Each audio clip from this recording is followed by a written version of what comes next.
Magandang gabi. Ang kalbaryong pinagdadaanan ng isang pamilya sa Pasig. Ang kanilang anak may Autism Spectrum Disorder o ASD.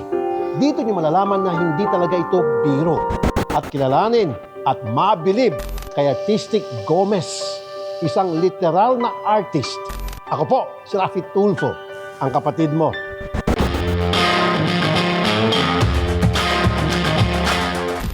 Hirap na nga sila sa buhay, hirap pa silang magkaunawaan. Ganyan ang problema na araw-araw tiniis ng pamilya ng 10 taong gulang na si Bimbol ng Pasig. Dahil ito sa kanyang kondisyon na Autism Spectrum Disorder. Ang masaklap, mahirap din ang gamutan.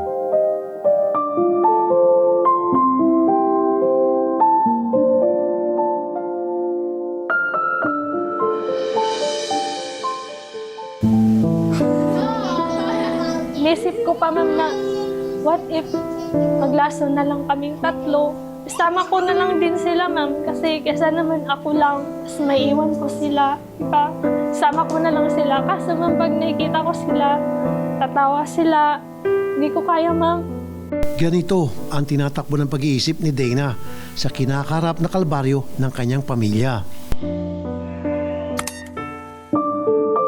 August 18, 2015. Dumating sa buhay ng mag-asawang Dana at Asnawi ang pangalan nilang si Jalali na may palayaw na bimbol. Lahat ng bawal ko, iniwasan ko. Kasi nga po, first baby siya.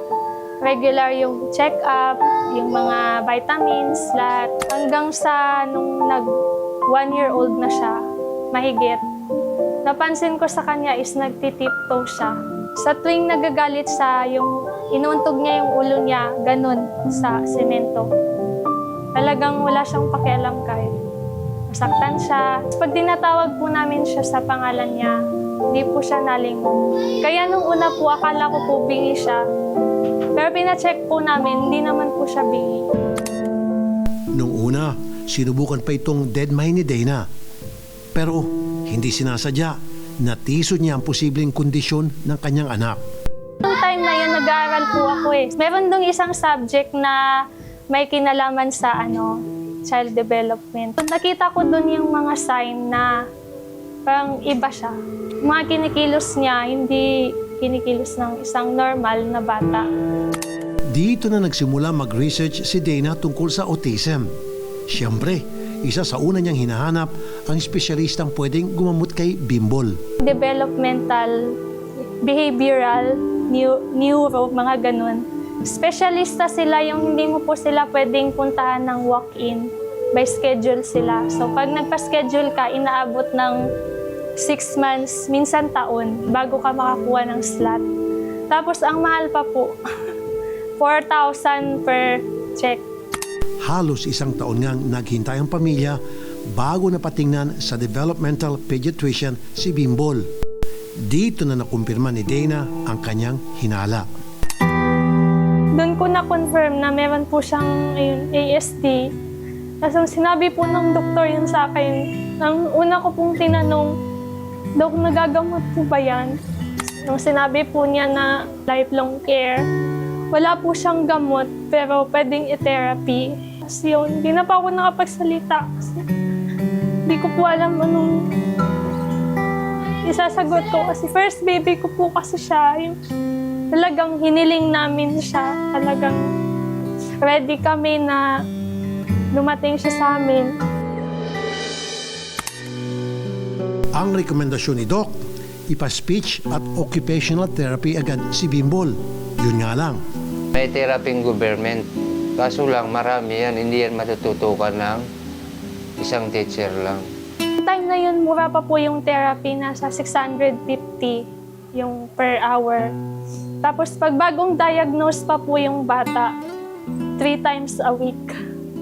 Nung di pa po siya nagte-therapy, pag sinasama namin siya sa public place, nagwawala siya, nagtatantrum siya, kasi naglulupasay siya sa sahig. Dati po wala siya talagang word as in wala. Mama lang. Mama, papa, yun lang. Tapos pag may gusto siya, para siyang pipi. Sa sign language siya, gaganon siya. Nabawasan ang mga tantrums at iba pang sintomas ng ASD ni Bimbol. Pero dumating ang pandemya kasabay ng pagkatigil ng therapy ni Bimbol ang paglala ng kanyang kondisyon. Stop siya nun mag-therapy kasi nag-total lockdown. Hindi po namin siya agad na ibalik kasi sobrang walang-wala din po kami nun, mami. Di ba po halos lahat naman nahirapan ng pandemic. Yung therapy nun that time, nagmahal na, naging 850 na siya. 2019, isinilang ang pangalawa nilang anak. Ang masakit, mukhang kailangan din siyang ipa-therapy. Wala naman po siyang diagnose ng kagaya niya na autism. Pero meron po siyang speech delay. Tapos hyper din po siya. Kailangan din po niya mag-OT kasi nag-aaral po siya sa regular school. Sabi nung teacher niya, matalino naman daw siya, kaso lang, yun nga, hindi siya nakikipag-alubilo. Ang bunso naman, ipinanganak nito lang 2024. Ngayon pa lang, kinakabahan na sila dahil mukhang nagpapakita rin ito ng red flags. Nung kinakatakot ko itong bunso, may nakikita akong red flags sa kanya, hindi pa siya nagsasalita. Paano kung pati siya mag-therapy din? Ko na alam mo. Halos hindi na makapag-day off ang padre di pamilyang si Asnawi na isang cellphone technician para lang matustusan ang napakalaking gastusin. Nagtitiis na lang ako. Kayod lang ako ng kayod. Ako nga, walang pahinga. Tuloy-tuloy hanggang sa 1 week, walang tuloy-tuloy pa rin. Ang iniisip ko, yung anak ko, yun. Na siyempre, sana pag lumaki, maging normal siya. Mas madami pa siyang oras na nandun kaysa yung kasama namin siya. Ganon, sa 11 years namin mag-asawa. Hindi ko matandaan na nakapamasyal kaming lahat. Isa lamang ang pamilyang ito sa maari sanang makinabang sa inihain kong Senate Bill number 1430 o ang panukalang magkaroon ng programa para sa Autism Cooperation, Accountability, Research, Education, and Support o ACERS. In a study conducted by the UNICEF and DSWD in 2022, which included a nationally representative quantitative survey and qualitative in-depth interviews, it was found that a child with disabilities spends 40 to 80% more than other children without disabilities. And poverty rates are 50% higher in households with children with disabilities. Sa simula pa lang, when parents begins to notice some developmental issues with the children, hirap na po silang makakuha ng tamang diagnosis at medical confirmation of what their children are going through. Once diagnosed, the next problem would be the availability of developmental pediatricians and speech, occupational, physical, and developmental therapy centers for early intervention for the children. The first 3 years are a critical time for development, and early intervention can have a significant and lasting impact on the child's ability to learn. Susubukan nating pag-aanin ang pasanin ni na Bimbol at ng kanyang pamilya sa pagbabalik yan ng kapatid mo.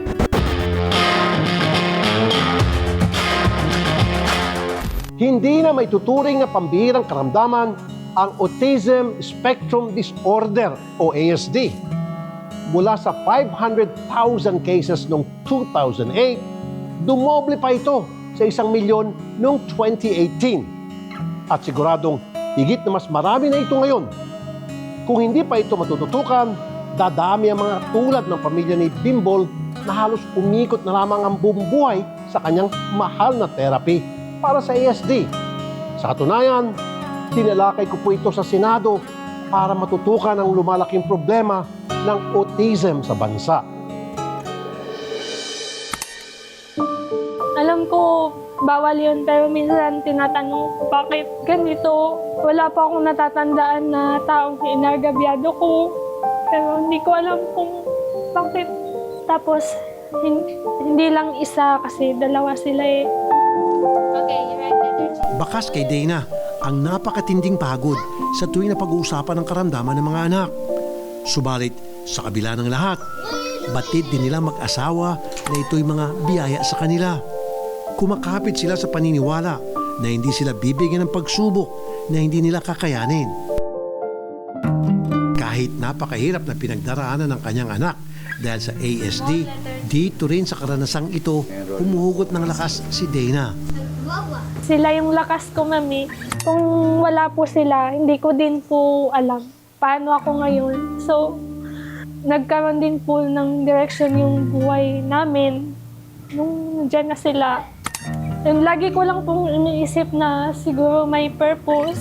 Iniisip ko na hindi naman siguro laging ganito. Siguro darating din yung panahon na luluwag din kami. Ngunit hindi rin ito naitago ni Dana sa aming team ang kanilang suliranin. Bukod kay Bimbol na may ASD, nakitaan pa ng speech delay ang sumunod nilang anak na si Asnaira. Hinihintay pa nila ang diagnosis ng developmental pediatrician. Pero ngayon pa lang, masakit man para sa mag-asawa, alam nilang hindi na nila kakayanin pati ang therapy ni Bimbol. Hindi namin kaya na tatlo sila. Ang gusto nga po nung DepEd nila, sa private sila ipasok para matutukan. Meron po kasing SPED na private, tapos graded yon. Yung mga public school po kasi na SPED, non-graded sila. So, halo-halo sila. Nag-inquire ako sa mga ganun, sobrang mahal. Isang bata lang po yun, ma'am. Almost 100K, so sobra pa. Hindi namin kaya, ma'am. Si National Council on Disability Affairs is the agency na mandated by law na mag-monitor, mag-coordinate at saka magpapa-implement sa lahat ng mga laws or disability. Naka-law talaga natin with respect to all the benefits is the Republic Act number 7277 or the Magna Carta for Persons with Disability. Itong Magna Carta embedded dito yung rights on employment, rights on education, rights on auxiliary services. Persons with disability or yung mga persons with disability na nasa autism spectrum are persons na just like us. Kaya sa aming pagbalik sa pamilya ni Dana at Asnawi, ang una naming misyon, regaluhan ang mag-anak. Nabanggit ni Dana sa aming team na mahilig sa camera si Bimbol. Kaya naman, sagot ko na ang video camera mo, Bimbol. Bimbol, ito bigay sa'yo ni Wow! Look po, you have come. Wow, what will you say? What's that? Thank you. What's that? This is a camera. You can open it. Sige, open it. Wow, this is really sweet. Yeah, you turn it on. Turn it on. That's my people. Para naman sa mahilig mag-drawing na si Asnaira, isang brand new tablet na may kasamang drawing pen. Drawing. Dapat yan meron. Pen. Ito. What will you say? Are you happy? Yeah. No. Thank you. Cheese. Look, oh wow! Nagpadala rin siya ng financial assistance. Ayan. Pangalawang misyon, ang pangarap ni Dana na makapasyal ang buong pamilya. Here's the sun. Sa sasakyan pa lang, Yeah, are you okay? kitang-kita ng excitement ng pamilya. Are you happy? Yes. Whee! Yeah. Pagdating sa Lakbay Museo, ginamit agad ni Bimbol ang bago niyang kamera. Seryosong-seryoso habang kinukunan ng mga isda sa aquarium at iba pang mga hayop sa museo.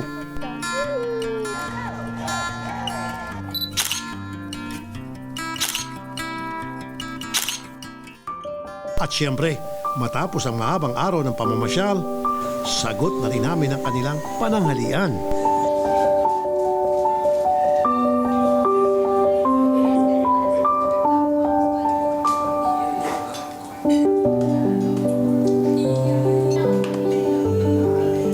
Masaya po kasi ngayon lang kami nakapamasyal na magkakasama. As in, first time.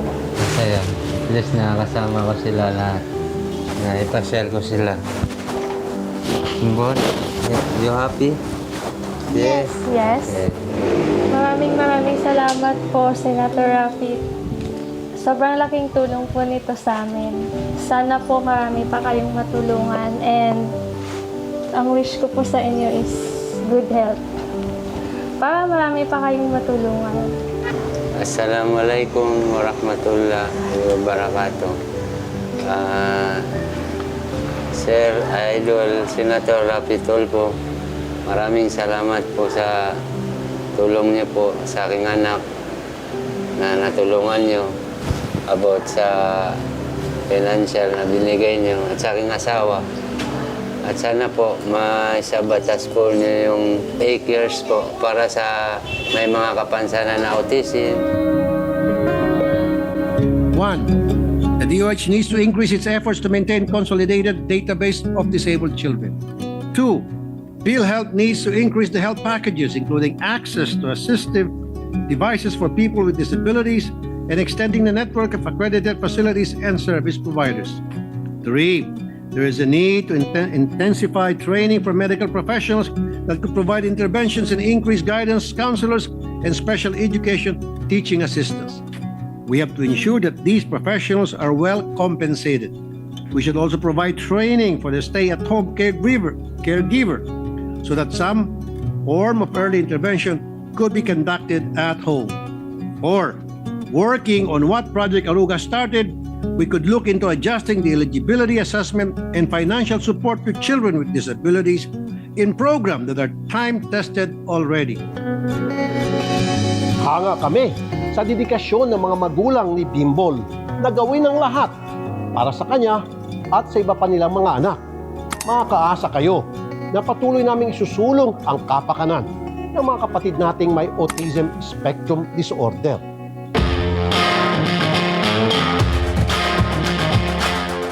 May bagong kilabot na Makati. Para kasing magic ang kanyang gimmick.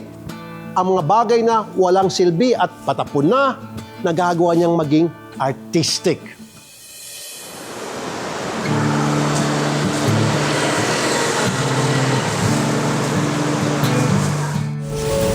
Ay, salamat po ito po kuya. Ano siya, kuya? Ano siya kuya? Lamsid po siya, may ilog po. Sa loob po, mayroon po siyang biblia. Isa lang ito sa mga nag-viral na video ng isang tindero sa Makati. Artistic Gomez, guys. Ang ganda niya. Ang ganda ng art niya. Ang tinitinda niya, hindi biskwit o sa malamig, kundi mga obra na pawang gawa sa basura. Kaya ang mga netizens, believe na believe. Ang ganda ng gawa niya. Ang ganda ng works niya. Pwedeng-pwede sa dream home ko sa province. Where can I buy his crafts? Ang ganda! Sana makita ko siya sa Makati. Siya si Edmond, pero mas kilala siya sa bansag na Artistic Gomez. Bali ito po yung shell na mga nakukuha ko po sa restaurant, mga tinatapon po nila. And then activity nagkakakitaan ko rin po. Bali ang ginagawa ko po dito, yung preparasyon ko po rito, nilinisan ko po siya, sir. So ito po yung ginagawa, linis po talaga lang lahat kasi yung ibang customer hinahawakan po, tsaka kaya dapat malinis po talaga. So pagkatapos niya, bubutasan po natin.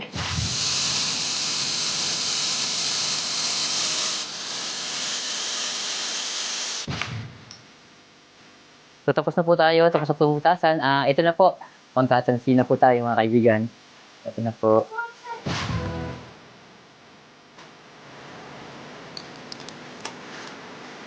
Sa Italy po yan, ma'am, ganito. Mabali 7 piraso. Para magkaroon po siya ng tawag dito, ng forma po. Pagkasama-samahin po natin yan. So ito na po, nalagyan na pala yung bulaklak para ma-pinstock po siya. Karoon na po ng mukha. Ito po.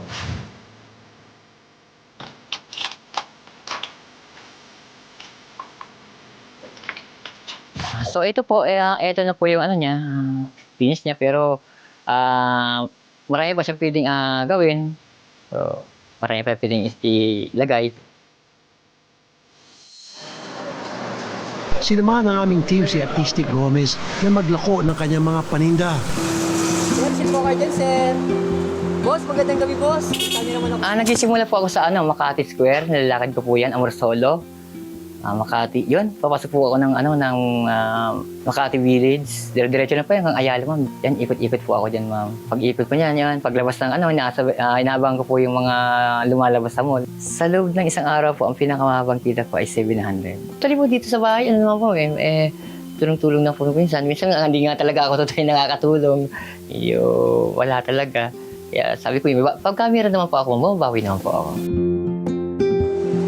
Tubong Bicol si Artistic Gomez. Taong 2015, nakipagsapalaran siya sa Maynila. May barkada po ako na nag-alok sa akin na special offer. Yun, mga homemade na sabon po, ma'am.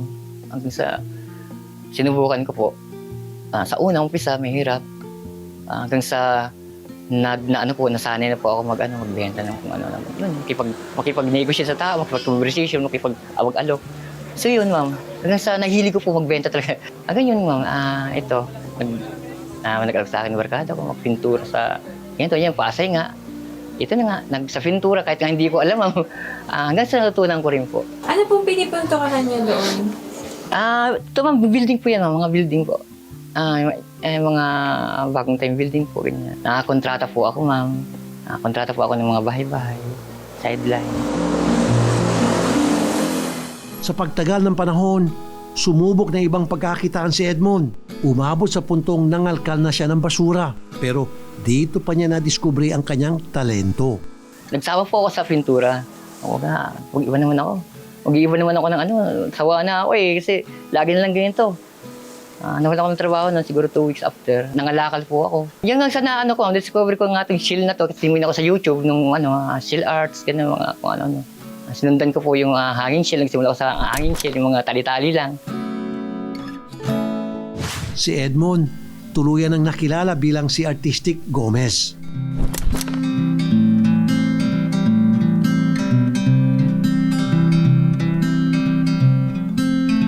Ang pinakabenta po sa akin yung nakahang po siya.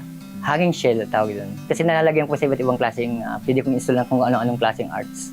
Pero gaano man kaganda ang kanyang mga obra, aminado si Edmond na may mga araw na talagang zero siya. Ang naibenta ko minsan nasa 1K, 1.5, 1.3. Yun lang ang pinaka-higher ko, ma'am. Hindi mo lang ako nagtataas pa. Ang #1 fan ni Artistic Gomez, ang kanyang misis.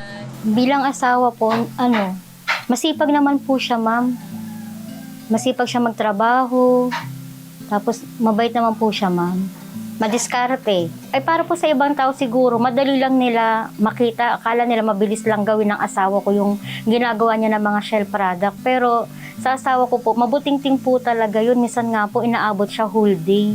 Ay, nung una po, hindi ko po siya sinuporta. Nung una kasi parang talagang gusto kasi may daily na na income yung sa pagpipintura. Tapos yung nakita ko na parang masaya siya, yun, sinuportahan ko na rin po siya kasi yun po yung gusto niya, yun po yung hilig niya na gawin. Doon po siya masaya. Ang problema ni Artistic Gomez, ating susolusyonan sa pagbabalik yan ng kapatid mo.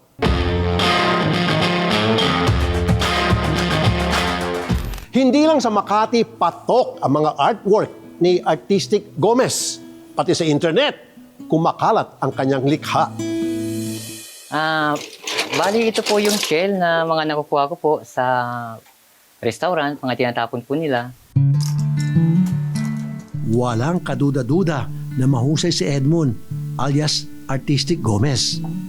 Pero kadalasan, hindi ito sapat para makalikom ng pangtustos sa kanyang pamilya.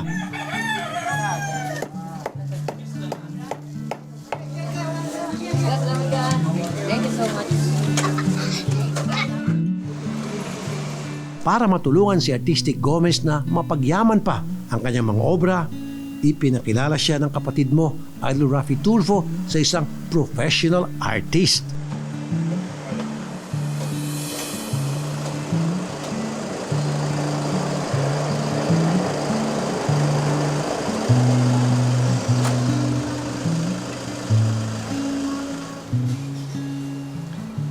Hello sir, good morning. Ako po si Edmond Gomez. Ed sir, mukhang katokayo pa. Yes sir. Salamat sir, pasok kayo sa studio natin. Sir Ed, ito pala yung artworks ko na dinil namin din sa'yo.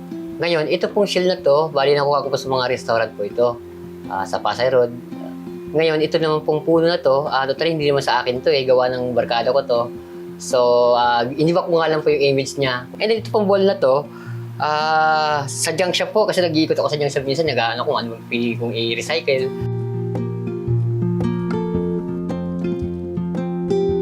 Sir Edmond, maganda yung mga ginagawa mo. Mixed media.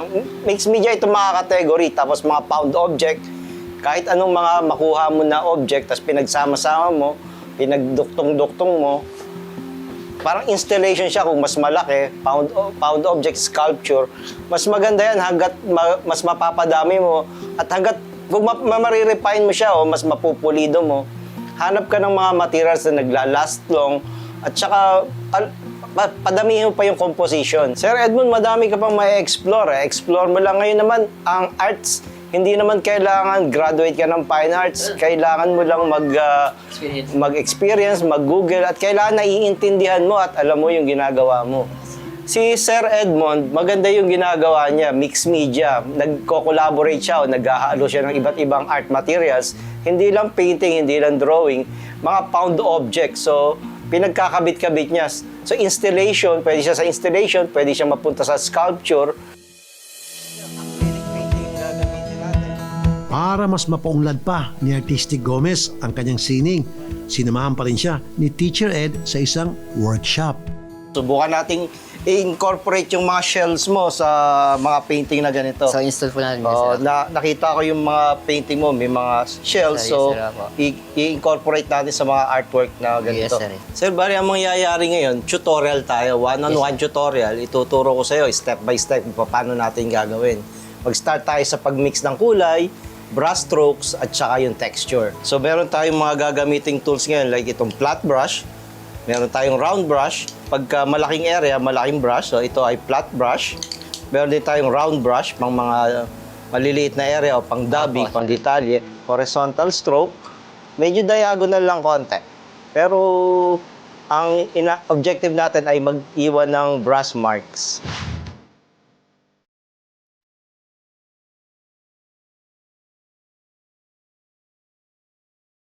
Nabalitaan ko, yung mga artwork mo tungkol sa mga shell, di ba? May mga ini-incorporate mo yung shell. I-incorporate din natin sa painting mo ngayon, di ba? Beach siya, may mga shell dahil sa seashore. So, maglalagay tayo. Asan yung mga dala mong shell? Ay, dito, sir. Ito po. Patingin. May malaki, may maliit. So, ayan. Itong, modeling paste natin, ito yung magiging binder o ito yung magiging glue para mag-hold yung shell mo sa painting. So, maglagay lang tayo ng konti. Tapos, i-layout lang natin. Hindi masyadong uniform. Random lang. So, lagay lang tayo ng konting binder. Parang cement yan pagka natuyo. Tapos, wag lang masyadong uniform. Wag din masyadong madami. Yung tama lang. Yes, sir. Ayos, ano? Nag-enjoy naman? Okay naman, sir. Totally, maganda. Maganda din natutunan ko sa'yo ngayon naka-experience ng ganito. Ayos, sir. Mag-discarte ko paano mag-upscale, thank you so much and God bless po. Ayos, sir. Thank you, sir. Salamat po. Merong kaunting hinanda yung Enigma Art Tutorial para sa'yo. Panimula. Para magamit mo yung mga natutunan mo. Meron tayong canvas, set ng brush, at saka yung set ng paints, drawing pencils. Siguro, yung mga ginawa natin, magagamit mo na itong mga art materials na to. Pwede mo na din siyang isama sa painting mo at madami ka na mabebenta niyan. Maraming salamat po kayo. Maraming salamat po kasi thank you. Ito malaking bagay po to. Sa puntong ito, ipinakita na rin ni Teacher Ed ang iba pa niyang mga obra.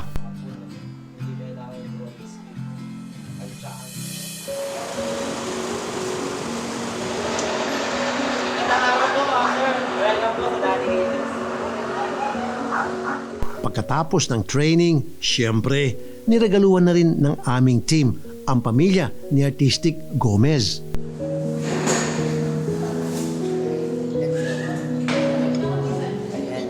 Thank you sa pagkain po. Nabusog kami.